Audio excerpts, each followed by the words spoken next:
Historia de la filosofía, por Franco Restaino, volumen 4, 183, parte octava. La filosofía contemporánea, tomo 2, capítulo 9.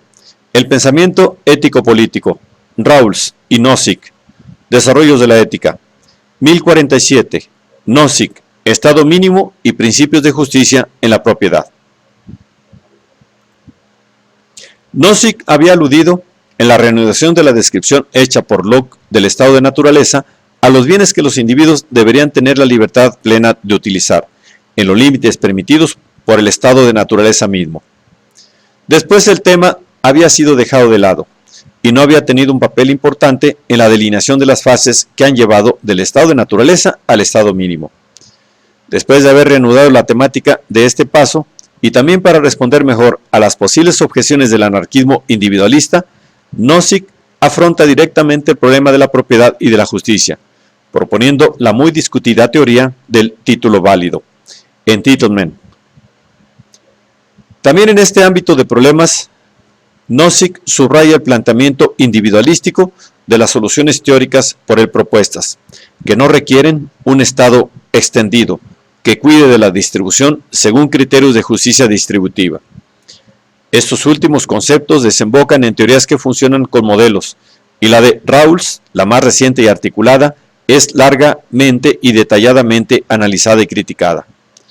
Su teoría, en cambio, busca una justificación de la propiedad y del modo en que ésta pasa de una mano a otra, no en modelos abstractos, sino en la realidad histórica.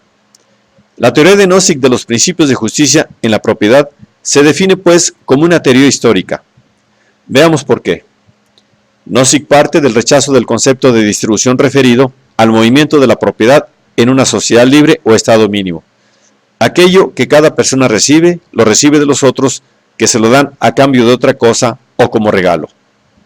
En una sociedad libre, personas distintas controlan recursos diferentes y nuevas propiedades nacen de los intercambios voluntarios y de las acciones de las personas. No hay una distribución de partes más de cuanto haya una distribución de compañeros en una sociedad en la cual las personas eligen con quién casarse. El resultado global es el producto de muchas decisiones individuales que los distintos individuos implicados tienen derecho a tomar. El tono y el contenido de este fragmento recuerdan el individualismo económico del primer gran clásico de la economía liberal, Adam Smith. También él estaba seguro y confiado de que las energías y los intercambios entre individuos son suficientes para mantener en pie la sociedad. El problema que Nozick se plantea es encontrar una justificación de este individualismo económico-social y por lo tanto del estado mínimo que de tal individualismo es expresión necesaria y suficiente. Él avanza a este propósito una serie de consideraciones histórico-teóricas que componen su doctrina del título válido y de los principios de justicia en la propiedad. Se trata de tres argumentos que dan lugar a tres principios. El primer argumento se refiere a la adquisición inicial justa y válida de la propiedad. También para este argumento Nozick recurre a la tesis de Locke sobre las condiciones, modalidades y límites de la adquisición originaria por parte de algunos de cosas no poseídas anteriormente por nadie. La adquisición, para ser justa y por lo tanto válida, debe respetar en particular una cláusula limitativa precisada por Nozick de manera más rígida que Locke. Un proceso que normalmente da origen a un derecho de propiedad permanente y transmisible por herencia sobre una cosa anteriormente sin poseedor, no lo dará ni la posesión de otros que no tienen ya la libertad de utilizar la cosa, empeora.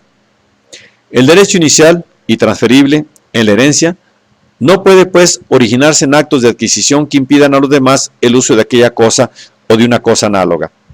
Nozick propone diversos ejemplos para aclarar su tesis y un estudioso de Lyons en una distribución al volumen Reading Nozick la ha utilizado en el análisis de las recientes demandas legales de los descendientes de algunas tribus de pieles rojas para conseguir la devolución de las tierras que les fueron sustraídas por los colonos blancos.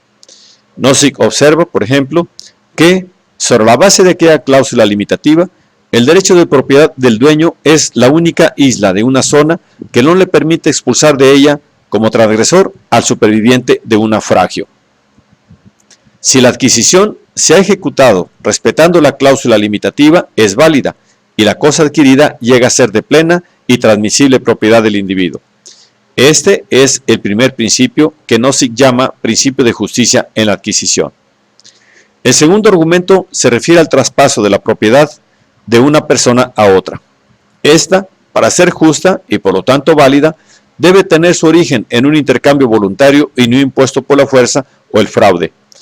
Puede también tener su origen en una donación, y en cualquier caso está generalmente regulada por convenciones especiales de la sociedad en la cual tiene lugar.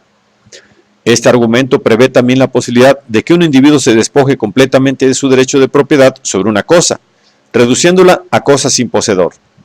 El argumento conduce al principio de justicia en el traspaso. La unión de los principios primero y segundo en la práctica económico-social justa produce para la justicia condiciones parecidas a aquellas que la unión de premisas verdaderas produce en el silogismo para la verdad. El resultado de los argumentos es indicado eficazmente por Nozick en el pasaje siguiente. Todo aquello que deriva de circunstancias justas con movimientos justos es de por sí justo. Los medios para intercambiar, especificados por el principio de justicia en el traspaso, preservan la justicia.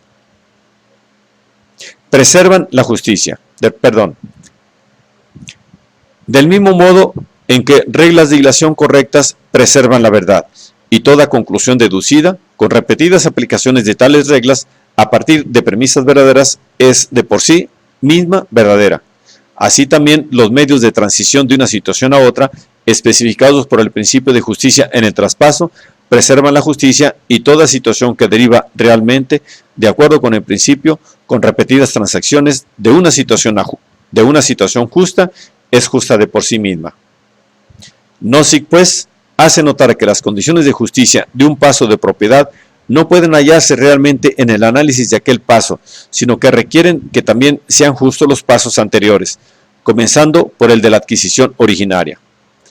La justicia en la propiedad es histórica, depende de lo que realmente ha sucedido.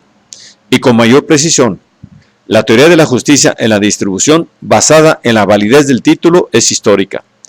Si una distribución es justa o no, depende de cómo se ha producido. Estas consideraciones dan paso al tercer argumento, que lleva a definir el tercer principio de justicia en la propiedad, que Nozick llama principio de rectificación. Puede que haya habido, en los pasos anteriores, injusticias, violaciones de los primeros dos principios de justicia, como resultado de las cuales se han formado determinadas propiedades actuales. Si la justicia anterior ha formado la propiedad actual de modos diversos, algunos identificables y otros no, ¿qué se debería hacer llegado a este punto para remediar estas injusticias, suponiendo que se deba hacerlo? Nozick se da cuenta de la extrema complejidad del argumento, dada la cantidad de condiciones que se deberían tomar en consideración para valorar la injusticia o la justicia de tan gran número de pasos anteriores, que han producido la propiedad actual. Supone de todos modos, en principio y como hipótesis, que la investigación teórica unida a la histórica pueda proporcionar un principio de rectificación que describa la situación actual y la confronte con aquella hipotética que se derivaría de pasos justos. El principio de rectificación se servirá presumiblemente de la valoración mejor de los datos hipotéticos sobre aquello que habría sucedido o de una distribución de las probabilidades de aquello que habría podido suceder utilizando el valor esperado, si la justicia no se hubiera producido. Si la descripción real de la propiedad resultara ser una de las descripciones proporcionadas por el principio, una de estas descripciones debe entrar en acción. Llegados a este punto, la teoría del título válido de propiedad, es decir, la teoría de la justicia en la propiedad, se ha completado. Los rasgos generales de la teoría de la justicia en la propiedad son que la propiedad de una persona es justa si la persona tiene derecho a ella gracias a los principios de justicia en la adquisición y en el traspaso, o del principio de rectificación de la injusticia, tal como se especifica en los dos primeros puntos. Si la propiedad de cada uno es justa, entonces el conjunto total, la distribución de la propiedad es justa.